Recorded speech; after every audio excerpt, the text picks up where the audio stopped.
Okay, this is the video for number 7. Now this one is pretty hard, so we're going to take our time on going through it.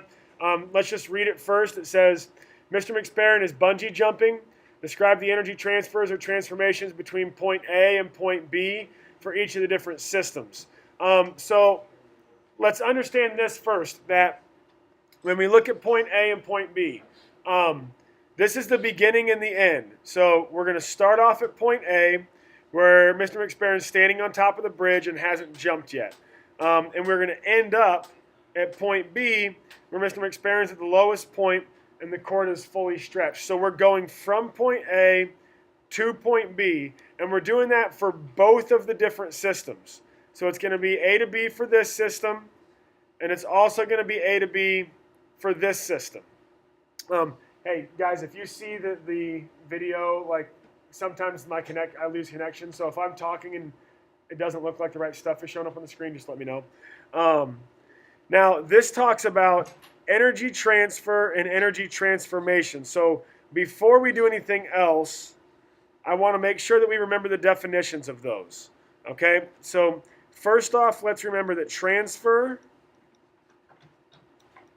is energy going in or out of a system. We'll say into or out of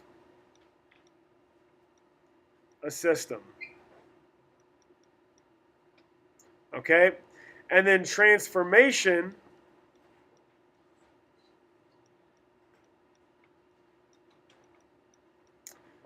is the opposite. This is energy change within a system.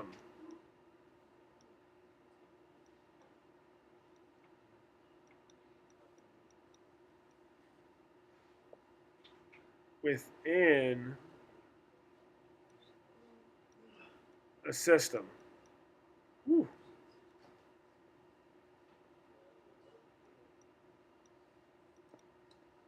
Okay, so now that we have that, I'm going to give you guys a hint on this.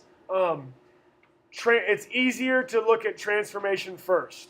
So even though transfer is listed first, look at transformation first when you're doing the problem.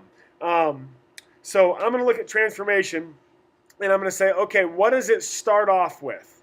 So anybody out there in the class, since I'm doing this in front of you guys, can you tell me at point A, Mr. McSparron standing on top of a bridge, hasn't jumped yet. What kind of energy is that right now?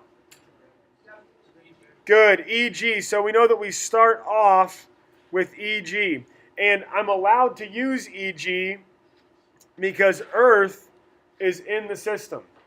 If Earth wasn't in the system, I couldn't use EG. Now, EG is going to change into something once Mr. McSparron jumps.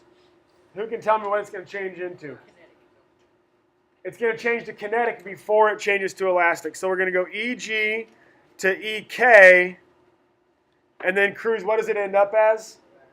Good. When that cord stretches out, it ends up as elastic. So at point B, I've got elastic.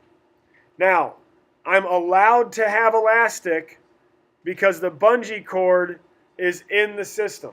If the bungee cord was not in the system, as we'll see in the next one, then we can't have elastic energy. Okay, so I know that this is all transformation. It goes from gravitational to kinetic to elastic. Is there any point where energy goes into the system or out of the system? Okay, we hear silence. That means no, there's no energy going in or out. It's all just changing from one type to another. So there's no energy transfer. Now, when we go over to the other system, we know that all the same type of stuff is happening, okay? So I could actually almost just like copy all this and then paste it over here. But with one big difference. Here there's no bungee cord in the system. So that means that I can't have elastic potential. It's out of there. So if there's no elastic potential, what happens to this kinetic energy as Mr. McSparron falls? Well, so think about it. Mr. McSparron's falling. He's got a bunch of kinetic energy, but then it goes away. It doesn't just disappear into nothing, and it doesn't all change into thermal either. Okay, and I should have put ignore friction on there.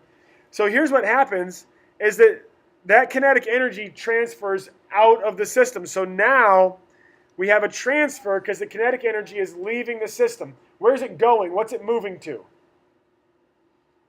What's getting all of that energy? What do you think, Sierra? Yeah, the bungee cord. So what we're going to say is that the bungee cord takes energy out of the system.